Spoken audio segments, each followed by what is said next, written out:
Hi நண்பா, இந்த ஒரு வீடியோவில் நம்ம என்ன பார்க்க போகிறோம் அப்படின்னா, நம்ப வைத்து ஏமாற்றிய நடிகர் கமல் சார் மீது பரபரப்பு புகார் வந்து அளிச்சிருக்காங்க. என்ன நடந்தது, என்னாச்சு அப்படின்றத வீடியோக்குள்ளே போய் வந்து பார்த்துடலாம். அதுக்கு முன்னாடி உங்களுக்கு பிடித்த ஹீரோ யார் அப்படின்றத மறக்காமல் கமெண்ட் பண்ணுங்க. இன்னும் நம்ம சேனலை சப்ஸ்கிரைப் பண்ணாமல் இருந்தீங்கன்னா மறக்காமல் பண்ணிக்கோங்க.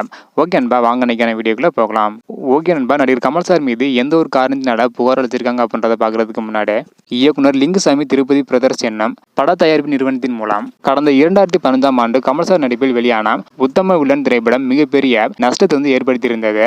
உத்தம வில்லன் படத்தில் ஏற்பட்ட பொருளாதார நெருக்கடி காரணமாக வீழ்ந்த லிங்குசாமி அவர்கள் தற்போது வரை அதிலிருந்து மீள முடியாமல் இருக்காங்களாம். இந்த ஒரு காரணத்தினால இதை பத்தி ரீசெண்டா கூட ஒரு இன்டர்வியூல சொல்லியிருந்தாங்க. அதாவது, கமல் சார் படங்களின் தீவிர ரசிகன் நான் அப்படின்றதையும் அவர் கலையின் மீது மிகுந்த மரியாதை வைத்துள்ளேன். உத்தம வில்லன் படத்திற்கு பதிலாக கமல் சார்கிட்ட நாங்க கேட்டது தேவர் மகன், அபூர்வ சகோதரர்கள், இது போன்ற படங்கள் தான் நாங்க வந்து கேட்டோம். ஆனா கமல் சார் வந்து பாத்தீங்கன்னா உத்தம வில்லன் படத்தை எடுக்க ஆர்வமாக வந்து இருந்தாரு.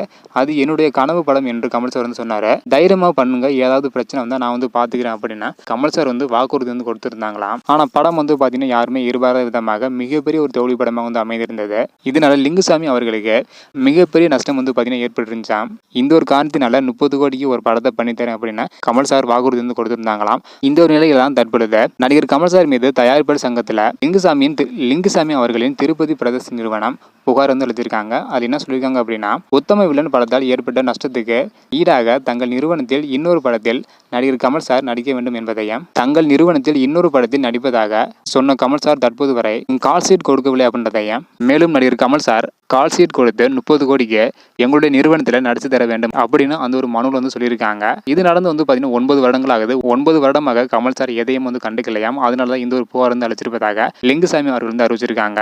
இதை பற்றி உங்களோட கருத்து என்ன பண்ணுறது மறக்காம கமெண்ட் பண்ணுங்க. இந்த வீடியோ பார்த்தீங்கன்னா மறக்காம எல்லாருக்குமே ஷேர் பண்ணுங்க. ஓகே நண்பா, தேங்க்யூ.